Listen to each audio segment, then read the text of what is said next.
ಯಾವಾಗಲೂ ಅಧ್ಯಕ್ಷರನ್ನು, ನಗರಸಭಾಧ್ಯಕ್ಷ ಆಗಿರ್ಬೋದು, ಪಟ್ಟಣ ಪಂಚಾಯತ್ ಅಧ್ಯಕ್ಷ ಆಗಿರ್ಬೋದು, ಅಥವಾ ಅಲ್ಲಿ ಸಿಬ್ಬಂದಿ ವರ್ಗ ಆಗಿರ್ಬೋದು, ಪರ್ಮನೆಂಟ್ ವರ್ಗ ಇರ್ಬೋದು, ಕಮಿಷನರ್ ಇರ್ಬೋದು, ಅವರೆಲ್ಲರ ಹೇಳಿದಂಗೆ ಕೇಳುವಂಥ ಒಂದು ಅತ್ಯಂತ ಚಪರಾಶಿದ ಮತ್ತು ದೊಡ್ಡ ಮಾತಾಗ್ತದೆ. ಅದಕ್ಕೆ ಒಂದು ಕೆಳಮಟ್ಟದ ಕೆಲಸ ಮಾಡುವಂಥ ಜನ ಪಾಪ ಇವರಿಗೆ ಈ ಸಲ ಒಂದು ಸ್ವಲ್ಪ ಸ್ವಾಭಿಮಾನದಿಂದ ತಮ್ಮ ಆರ್ಥಿಕ ಬಲ ಹೆಚ್ಚು ಮಾಡಿಕೊಂಡು ಬದುಕುವಂಗೆ ವ್ಯವಸ್ಥೆಯನ್ನು ಮಾಡಿದ್ದಾರೆ ಸಿದ್ದರಾಮಯ್ಯನವರು. ಅದೇ ಕಾಲಕ್ಕೆ ಇನ್ನೂ ಅಷ್ಟೇ ಎಲ್ಲರೂ ಕಾಯಂ ಮಾಡಿದ ಖರ್ಗೆ ಅವರು ಹೇಳಿದ್ದಾರೆ, ಮಾಡ್ತೀವಿ ಅಂತ ಎಲ್ಲರೂ ಒಪ್ಕೊಂಡಿದ್ದಾರೆ. ಇದೊಂದು ಕಾಂಗ್ರೆಸ್ಸಿನ ಸಿದ್ದರಾಮಯ್ಯ ಸಮಯದಲ್ಲಿ ಆದಂಥ ಒಂದು ದೊಡ್ಡ ಸಾಹಸ, ಒಂದು ಇದನ್ನು ಮಾಡಲಿ ಅನ್ನುವಂಥದ್ದು. ಅದಕ್ಕೆ ಅಷ್ಟು ಹೇಳಿ ಇಲ್ಲೊಂದು 2-3 ಮಾತುಗಳನ್ನು ಅವ್ರು ಸಿದ್ದರಾಮಯ್ಯ ಮಾತಾಡಿದ್ರೆ ನೆಲೆಯಲ್ಲಿ ಮಾತಾಡುವಂಥದ್ದು. ಯಾಕಂದ್ರೆ ನಿಜವಾಗಿ ಈ ಕೆಲಸ ನಮ್ಮ ಮೋದಿ ಅವರಿಂದ ರಾಷ್ಟ್ರ ಮಟ್ಟದಲ್ಲಿ ಆಗಬೇಕಾಗಿತ್ತು. ದುಡಿಯುವ ವರ್ಗದ ಬಗ್ಗೆ ಕಾಳಜಿ ವಹಿಸಬೇಕಾಗಿತ್ತು.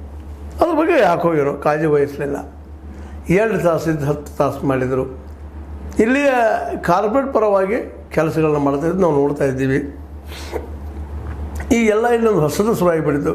ಅದು ಕಾಂಗ್ರೆಸ್ ಇದ್ದಾಗ ಶುರುವಾಗಿದ್ದು ಮತ್ತು ಬೇರೆ ಕಾಂಟ್ರಾಕ್ಟ್ ಲೇಬರರ್ಸ್. ಪಾಪ ಅವ್ರಿಗೆ ಯಾವ ಭವಿಷ್ಯನೂ ಇಲ್ಲ.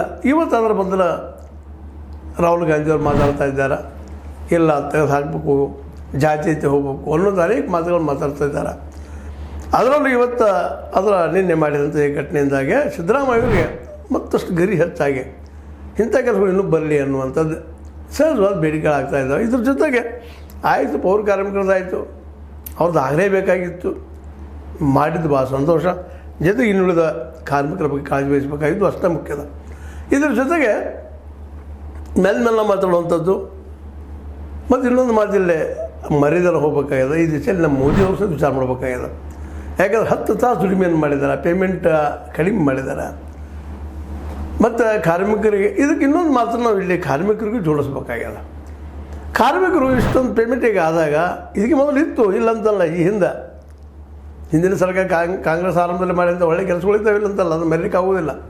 ಕಾರ್ಮಿಕರಿಗೆ 2 ತಾಸು ಡ್ಯೂಟಿ ಸರಿಯಾಗಿ ಕೆಲಸ ಮಾಡುವಂಥದ್ದು ಮಾಡಲಿ, ಅವ್ರಿಗೆ ಮೆಡಿಸಿನ್ ಹಿಡ್ಕೊಂಡು, ಔಷಧ ಹಿಡ್ಕೊಂಡು ಎಲ್ಲ ಕೊಡುವಂಥ ಕೆಲಸಗಳನ್ನ ಕಾರ್ಖಾನೆಗಳಲ್ಲಿ ಮಾಡಿದ್ರು ಅವರು.